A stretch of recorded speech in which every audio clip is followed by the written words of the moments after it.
Pelaku berampas handphone di Belawan babak belur diajar massa. Seorang WNI di Malaysia diduga dibunuh.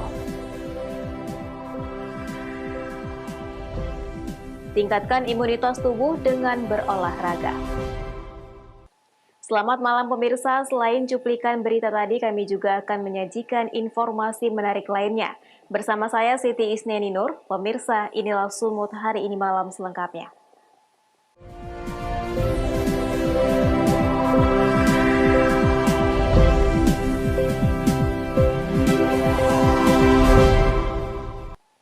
Kita ke informasi pertama.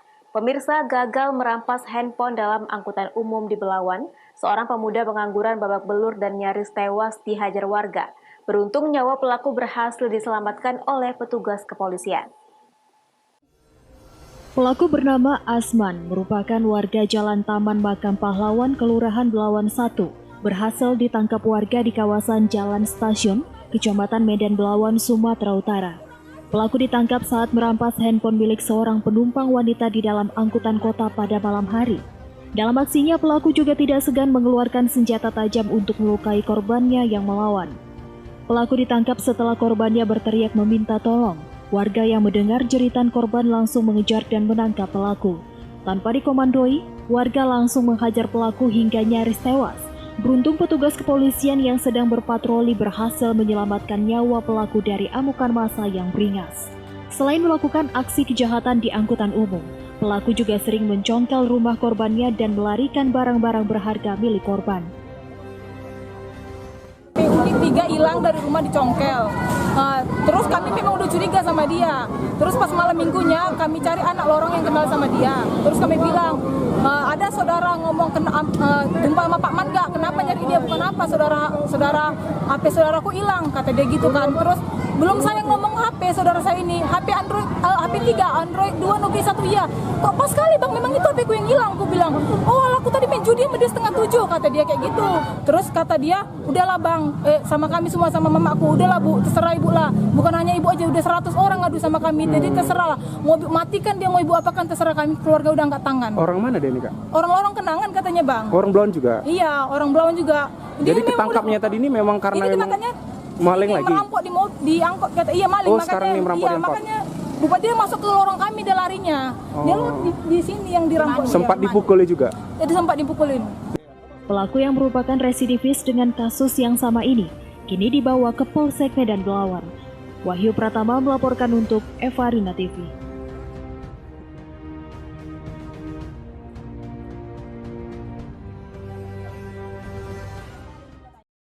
Sementara itu pemirsa, dalam sepekan terakhir, Polres Tanah berhasil mengamankan 7 tersangka kasus penyalahgunaan narkoba. Salah seorang tersangka terpaksa dilumpuhkan dengan timah panas karena berusaha melawan petugas. Satuan Reserse Narkoba Polres Tanah Karo berhasil menangkap 7 tersangka penyalahgunaan narkotika di wilayah hukumnya. Ketujuh tersangka ini ditangkap dari beberapa lokasi yang berbeda dengan barang bukti narkotika jenis sabu-sabu seberat 77,81 gram, narkotika jenis ganja seberat 16 gram, serta pil ekstasi 9 butir. Salah seorang tersangka terpaksa dilumpuhkan dengan timah panas pada bagian kakinya dikarenakan melawan petugas dan mencoba melarikan diri. Penangkapan ketujuh tersangka ini adalah ungkapan dalam sepekan terakhir. Para tersangka ini diamankan berdasarkan laporan masyarakat. Saat ini petugas masih melakukan pengembangan untuk mengetahui jaringan lainnya dalam bisnis haram tersebut. Pada kesempatan ini kami dari Satres Narkoba Polres Tanah Karo di minggu ketiga bulan Desember ada mengungkap perkara narkotika dengan jumlah kasus 7 kasus, tersangka 7, untuk barang bukti sabu 77,81 gram bruto, kemudian ganja 16 gram bruto, dan pil ekstasi 9 butir. Ini kami amankan dari 7 TKP, tepatnya di daerah Tiga Panah, Batu Karang, dan Kota Kabanjaya sendiri. Para tersangka terancam pasal 114, pasal 112, dan pasal 111 Undang-Undang Nomor 35 Tahun 2009 tentang narkotika dengan ancaman hukuman maksimal 20 tahun penjara. Chandra Bukit melaporkan untuk Eva Arena TV. Informasi lainnya pemirsa, pengendara motor tewas setelah ditabrak dan tertimpa badan mobil angkutan umum di Jalan Deli Tua, Medan, Sumatera Utara. Kasus kecelakaan tersebut kini ditangani Polsek Deli Tua. Kecelakaan maut yang menimpa pemotor inisial DS terjadi di Jalan Deli Tua, Medan, Sumatera Utara. Akibat kecelakaan tersebut, warga Dusun 2 Sari, Desa Selamat, Kabupaten Deli Serdang merenggang nyawa dalam kondisi mengenaskan. Berawal saat korban yang mengendarai sepeda motor nomor polisi BK 5326 AFO datang dari arah Medan menuju Deli Tua. Dari arah berlawanan, angkot yang membawa satu penumpang perempuan melaju dengan kecepatan tinggi dan menabrak korban. Dari arah depan hingga korban terpental dan terhimpit badan mobil angkot yang terbalik hingga ke pintu gerbang gudang. Sementara itu penumpang dalam angkutan mengalami luka ringan. Warga yang melihat kejadian bersama-sama mengevakuasi korban dari himpitan badan mobil. Dari Tua mau ke arah ke Medan. Sepeda motornya bang? Sepeda motor sama juga dia bang. Oh berarti diseruduk dari belakang ya bang? Iya bang, jadi dari belakang di Japang seperti itu bang. Oh, terus angkotnya terbalik ya bang? Iya bang, tapi nggak cuman balik nyamping aja dia bang.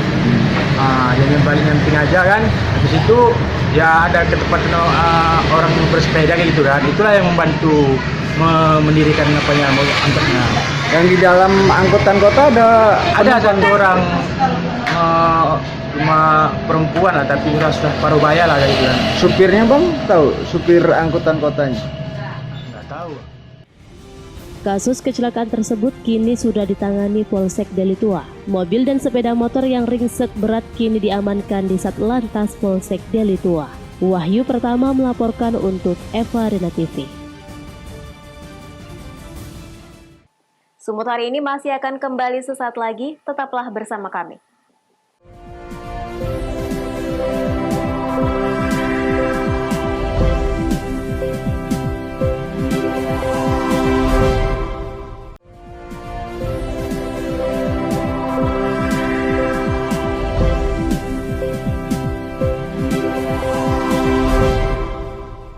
Terima kasih Anda masih bersama kami.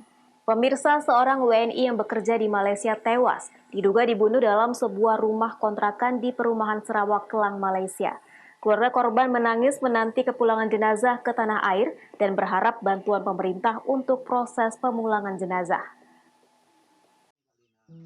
Kesedihan mendalam dirasakan seorang ibu bernama Sri Dewi di rumah duka di Desa Simpang 4 Asahan saat melihat foto anaknya KHS yang tewas di Malaysia. Ia tak menyangka kepergian putri kesayangannya untuk mengadu nasib bekerja di negeri jiran tersebut malah menjadi duka. KHS bekerja di Malaysia bersama kakak kandungnya selama 1 tahun. Korban tewas terbunuh dengan kondisi tragis. Hingga kini pihak keluarga masih menanti kepulangan jenazah ke tanah air dan berharap pemerintah Indonesia dapat membantu pemulangan jenazah dan kakak korban karena tidak memiliki biaya. Dia menyewa satu bilik di sana. Jadi di dalam bilik itu ada 5 kamar itu ada 5 bilik di situ.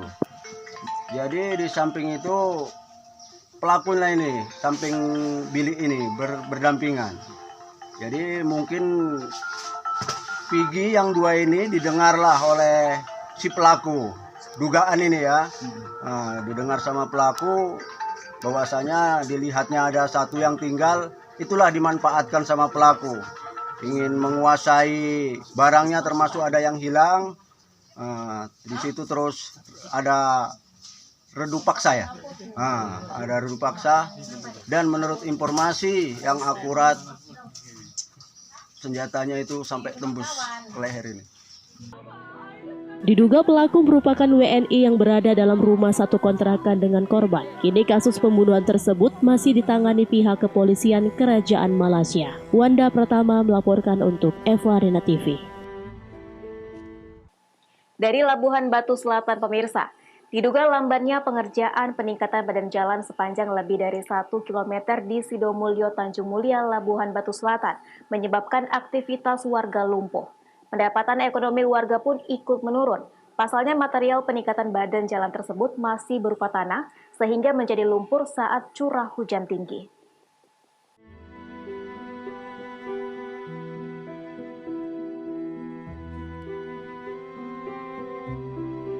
Warga Tanjung Mulia, Kampung Rakyat, Labuhan Batu Selatan, Sumatera Utara merasa resah atas pengerjaan peningkatan badan jalan sepanjang lebih dari 1 km yang tak kunjung selesai, sehingga mengakibatkan aktivitas mereka terganggu. Proyek peningkatan badan jalan yang diketahui bersumber dari dana penanggulangan bencana dengan nilai lebih dari 3 miliar rupiah ini tidak kunjung selesai. Material yang hanya berupa tanah liat menjadi lumpur dan mengganggu warga beraktivitas mengangkut hasil pertanian.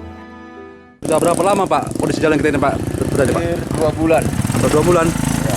2 bulan. Ini proyek apa kira-kira Pak? Kita nggak tahu nih Pak, kita proyek apa. Karena papannya pun tak ada. Papan setelah pembangunan, katanya bangunan dari pemerintah, tapi nggak tahu. Jadi Bapak sendiri Pak gimana Pak? Lumpuh nggak kira-kira dengan kondisi? Hancur kali Pak. Hah? Hancur kali dengan bantuan bangunan ini, jadi hancur, masyarakat pun tadi lumpuh, ekonomi lumpuh.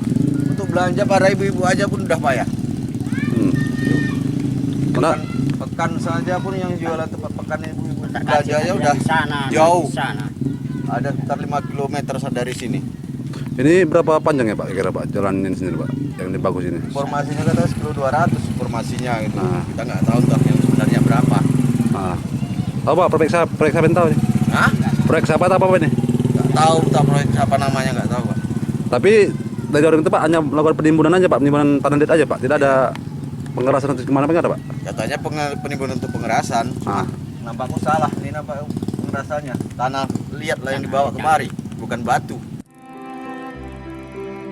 Warga berharap kepada pihak perusahaan yang berada di sekitar agar ikut peduli dengan akses jalan yang merupakan jalan utama dan juga jalan penghubung menuju Labuhan Batu dan Rokan Hilir Riau. Ucok Sitorus melaporkan untuk Eva Rina TV.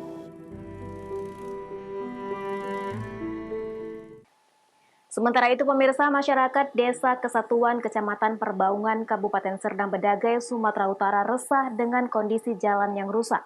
Warga berharap kepada Bupati terpilih agar melakukan pengaspalan jalan yang menghubungkan 2 desa di Kecamatan Perbaungan. Beginilah kondisi jalan di Desa Kesatuan Kecamatan Perbaungan Kabupaten Serdang Bedagai, Sumatera Utara. Terdapat banyak lubang di badan jalan sehingga sangat meresahkan warga serta pengguna jalan yang melintas di desa tersebut. Jalan tersebut merupakan akses menuju Desa Naga Kisar Kecamatan Pantai Cermin dan Desa Bengkel Kecamatan Perbaungan, sehingga menunjang untuk meningkatkan perekonomian warga. Jika kondisi jalan tersebut dibiarkan akan menjadi lebih parah. Untuk itu warga sangat berharap kepada Bupati terpilih Dharma Wijaya dapat mendengarkan aspirasi masyarakat agar jalan tersebut bisa diaspal. Ya, kondisi jalan saat ini sekarang sangat-sangat memprihatinkan lah, apalagi ini musim hujan ya kan. Ini kan lintas perekonomian masyarakat ya kan. Ya kami berharap kepada Bupati terpilih sekarang ini, ya mudah-mudahan bisa lah untuk mengaspal jalan kami ini supaya bagus, khususnya di Desa Kesatuan ini. Ini desa jalan menuju desa mana aja Pak? Ini dari sini ini bisa terus ke Desa Naga Kisar, terus ke Panti, bisa juga terus keluar ke Perbaungan dehnya. Masyarakat udah berupaya untuk swadaya membangun, memperbaiki, tapi ya namanya kondisi cuaca juga dan kemampuan terbatas, kayak kondisinya kayak gini lah gitu. Saat musim hujan, kondisi jalan berlubang. Untuk mengantisipasi agar tidak semakin parah, warga melakukan penimbunan dengan swadaya masyarakat. Abdul Malik melaporkan untuk Eva Rina TV. Sumut hari ini masih akan kembali sesaat lagi. Tetaplah bersama kami.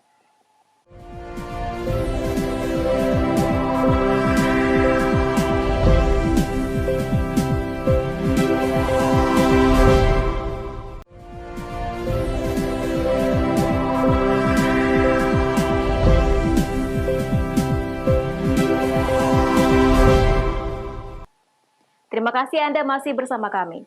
Pemirsa, di masa pandemi COVID-19 banyak hal positif yang harus dilakukan untuk meningkatkan imunitas tubuh. Salah satunya dengan berolahraga goes dan bermain sepak bola bersama.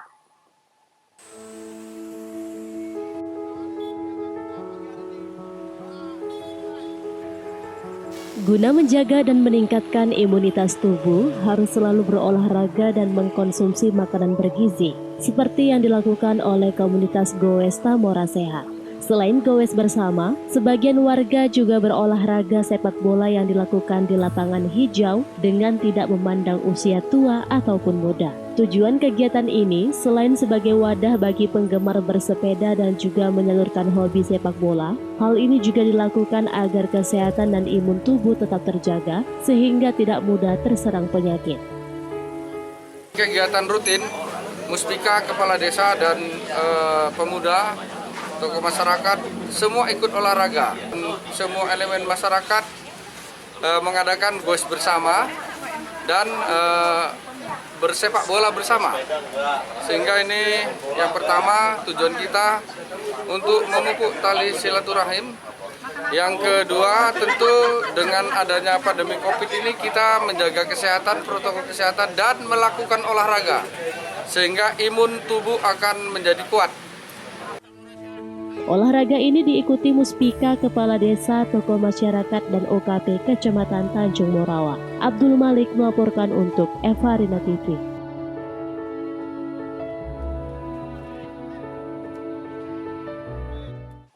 Informasi berikutnya pemirsa, Presiden RI Joko Widodo secara virtual memberikan ucapan perayaan Natal. Dalam kesempatan tersebut, Presiden Jokowi mengajak umat Kristiani untuk bangkit bersama melawan pandemi COVID-19.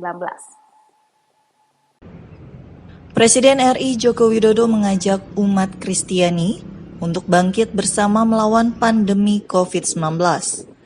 Hal ini disampaikan Presiden secara virtual saat memberikan ucapan perayaan Natal pada Minggu 27 Desember. Presiden meminta agar umat Kristiani dapat melampaui segala kecemasan dan kekhawatiran, bertransformasi untuk menghadapi masa sulit dengan tidak berdiam diri, namun tetap menjalankan protokol kesehatan dengan penuh kedisiplinan sehingga terhindar dari virus corona.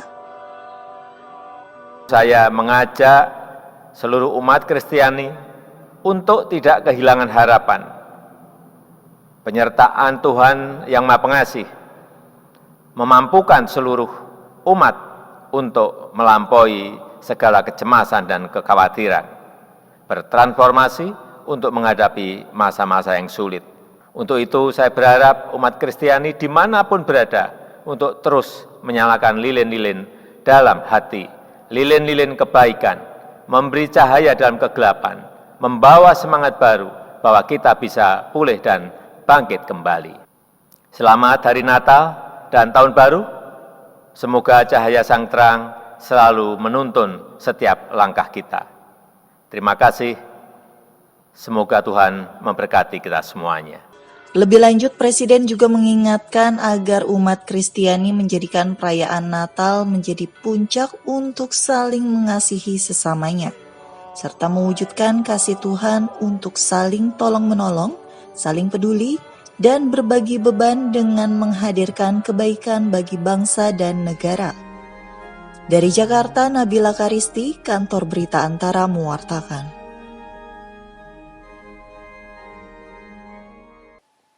Pemirsa, demikianlah rangkaian informasi dalam Sumut hari ini malam. Saya Siti Isniani Nur mewakili kerabat kerja yang bertugas pamit undur diri. Terima kasih atas kebersamaan Anda dan sampai jumpa.